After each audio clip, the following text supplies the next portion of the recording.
você acha que o Kim indo para vice-presidência da CPMI do MST, ele pode colocar um alvo nas costas também do governo? Ele já tá com um alvo. É um alvo na costa do governo ou um alvo nas próprias costas? Nas próprias costas, senhor Renan Ele Santos. já tá com o alvo nas próprias costas. Tá? Eu tinha pedido mais cedo, quando tava rolando, eu fiz uma pequena participação no live do Arthur, e tinha pedido pra galera e pro operador baiano pra colocar na tela um dos julgados que saiu na semana passada, falando o seguinte, que as linhas e o sistema interno da Câmara dos Deputados foi colapsado por culpa de uma operação que as redes sociais haviam tocado junto com alguém. Eles não citaram quem foi que tocou a operação. Quem participa da nossa live sabe que a operação de pressão nos parlamentares, seja nos e-mails, seja nas redes sociais deles, foi tocada pelo MBL. É óbvio que não houve colapso algum. O Kim é deputado federal, a gente entrou em contato. Kim, teve algum colapso aí no Cisleges? Lá tem os seus sistemas internos deles. Teve colapso nenhum, tá tudo normal. Isso foi simplesmente a razão para justificar que o Lira entrasse no STF, pra cair lá no inquérito do Xandão, e aí colocasse isso tudo, veja só, como uma ameaça à democracia, porque se você colapsou o sistema que tem o funcionamento do parlamento, os sistemas eletrônicos de funcionamento, os sistemas internos deles, você está fazendo um ataque à democracia. Olha que legal. Olha, veja só o nó que os caras dão, a volta que os caras dão pra tentar justificar isso. A inclusão, todo mundo aí no inquérito das fake news. E nós vamos ter. Estão falando que queriam pautar agora o desmembramento do projeto da censura. Tá? Queriam pautar agora. A gente, talvez amanhã temos que estar o dia inteiro fazendo campanha aqui, pressionando parlamentares. Vamos falar com calma isso depois. Vamos pra CPI ali? Vamos, bota a CPI na tela. Senhor presidente, primeiro agradecer a confiança de todos os colegas pela primeira vice-presidência. Para a instauração de inquérito policial, e nós temos delegados aqui e membros do Ministério Público, é necessário indícios de materialidade e autoria, e para requisito formal de abertura de CPI são os fatos e o período em que os crimes foram cometidos. Pois muito bem, esbulho processório é crime, quem comete esbulho processório é criminoso, movimento que comete esbulho processório comete crime. Tenho como linha de investigação, para contribuir com esta comissão, as duas CPIs que já ocorreram no âmbito desse Congresso Nacional, tanto no Senado como na Câmara dos Deputados, né? E, nesse sentido, eu trago tantos os indícios que foram levantados nessas CPIs passadas, como jurisprudência de tribunais de justiça, do Superior Tribunal de Justiça e também, claro, elementos do Código de Processo Penal e do Código Penal. Toda invasão é necessariamente clandestina ou violenta e não gera posse. Crime não pode gerar direito. A ordem jurídica não tolera a conduta de quem esbulha ou invade, seja ele qualquer que seja o indivíduo. O direito constitucional de propriedade, como bem colocou o nosso presidente, não pode ser subjugado e os atos de invasão não podem ser tolerados ou gerar direitos sob pena de negação ao Estado Democrático de Direito. Porque é disso que se trata. Não é nenhum ente privado que determina se uma propriedade cumpre ou não cumpre a sua função social. É o poder público que determina. Porque se qualquer um de nós, indivíduos privados, tivéssemos a liberdade de determinar aquilo, se a Constituição está sendo cumprida ou não está sendo cumprida em determinada análise de qualquer direito ou garantia fundamental, nós não viveríamos num Estado democrático de direito. Nós viveríamos numa anarquia. Uma guerra de todos contra todos. Não todos. poderia, por exemplo, dizer que 40% de imposto é uma violação ao meu direito de propriedade e simplesmente organizar um grupo para deixar de pagar imposto. E então negociar com o governo meio termo. Isso não existe.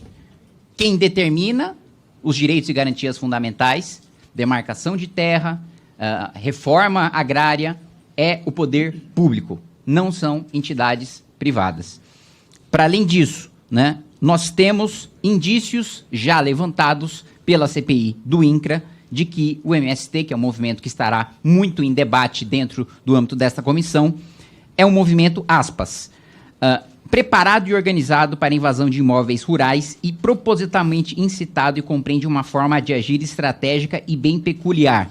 O grupo organiza o esbulho possessório caracterizado por atos de violência, constrangimento, ameaças, destruições de plantações e dano de maquinários, justamente para inviabilizar a atividade agrícola defendida pelo nosso presidente. Na sequência, em atitude pré-determinada, arregimentam mulheres, crianças e idosos com o fim de criar um estado de vulnerabilidade artificial e contingência social de ocupação absolutamente ilegal, que no final serve como mote para que se crie a consolidação e ilusão para o Poder Judiciário, premido pela situação propositalmente criada, acaba por negar a reintegração de posse. Prometo que não vou me alongar em todas as questões, os precedentes que vou trazer ao longo desta CPI, mas gostaria de apresentar apenas trechos de sentença proferida pela Justiça Federal do Estado de São Paulo, em que houve condenação do senhor José Rainha Júnior pelo crime de extorsão. E no exame de culpabilidade, pontuou o juiz que a conduta praticada pelo réu revela-se altamente censurável. O réu valeu-se do movimento para manipular as pessoas que confiavam na legitimidade na sua pessoa como líder do movimento, fazendo com que essas pessoas se prestassem a meros instrumentos de seus deliberatos criminosos. Vai encaminhar, deputado. Vou terminar, senhor presidente, 30 segundos. Sob as vestes de movimento socialmente legítimo, o réu se utilizava de seus seguidores como massa de manobra mediante ameaça de invasão ou de permanência da invasão em terras particulares sabidamente produtivas para obter de seus proprietários vantagem indevida. Então, sem dúvida nenhuma, os requerimentos desta comissão parlamentar de inquérito, inclusive que eu devo apresentar, para além das invasões, deve investigar os crimes correlatos às invasões, como as acusações de extorsão. Obrigado, presidente. Passa a palavra. Esse foi Kim Katsumoto Kataguiri, deputado federal pela União Brasil, fundador do Movimento Brasil Livre e vice-presidente, primeiro vice-presidente da CPI do MST. Lembrando que o presidente é o Zucco, o relator é o Ricardo Salles, e a vice-presidência está com o Kim. O Kim é um cara muito ativo. É lógico que o Zucco vai querer exercer a presidência, mas o Kim vai ter liberdade para constar ali dentro da comissão, para fazer inquirimentos, perguntar, obter requerimentos também. Ou seja, o Kim poderá nessa posição ser muito ativo. Tá? E vamos ter muitas novidades dessa CPI. Por quê? E por que essa CPI é tão importante? Porque o MST, se o PT ele usa sua máquina de redes sociais ali com choqueio, etc., para acelerar determinado público, para ativar a mulherada urbana, os gays, essa galera ali, para ficar, ai, vamos lá, Lula, viva a Janja. Quem faz o trabalho árduo de tornar a militância deles mais aguerrida é o MST. Tem vídeo circulando aí em redes sociais do MST cantando hinos de guerra. Não sei se o Junito viu, viralizou um vídeo essa semana, de um galpão em que a galera tava lá igual um culto religioso, cantando músicas, cânticos de guerra do MST. Tá? Eles estão tentando simular um exército semifascista, ou melhor, uma milícia semifascista à la Venezuela. Semifascista? É, né? Que assim, eu lembro, eu sei o que você tá falando. Aquilo é fascismo puro. É fascismo puro. Vocês entenderam o que é MST. O PT entendeu o que o Bolsonaro fez. E aqui eu vou colocar uma parada, até corta pra mim aqui na outra câmera, que eu vou falar pra vocês. O PT, o PSOL, a esquerda brasileira morreram de inveja do que aconteceu agora no fim do ano, com os bolsonaristas ocupando frente de quartéis e tal. Eles acharam aquilo uma vergonha pra eles, porque eles que acham que eles têm a capacidade de mobilização das pessoas pra tentar um golpe de Estado. Porque eles querem fazer uma revolução, no fundo, na cabeça deles. Vladimir Safatli, que hoje é deputado federal pelo PSOL e é um dos grandes pensadores da esquerda brasileira, os Piano, enfim.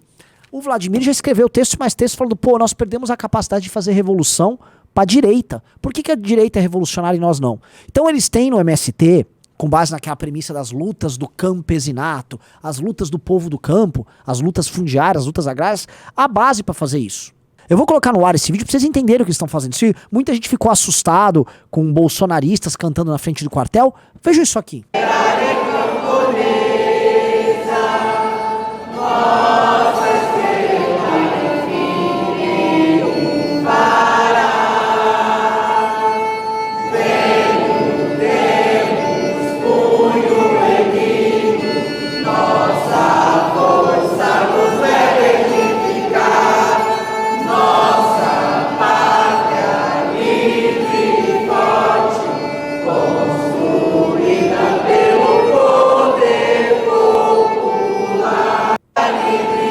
Nossa pátria livre e forte, construída pelo poder popular. Eles são o poder popular. Cânticos com com estilo, estética fascistoide ou comunistoide, pra gente colocar aqui, tá? Formação tal qual uma massa, igual um mini exército, como se fosse um batalhão, uma tropa, perfilados ali, punho em riste. Eles estão querendo ir pra guerra. E outra, se colocar assim, a música for o hino nacional e colocar um pneu ali no meio, fica igualzinho. Igualzinho. Tá? E é uma música, você vê que a música é meio que um mantra, né? É uma música, ela é meio...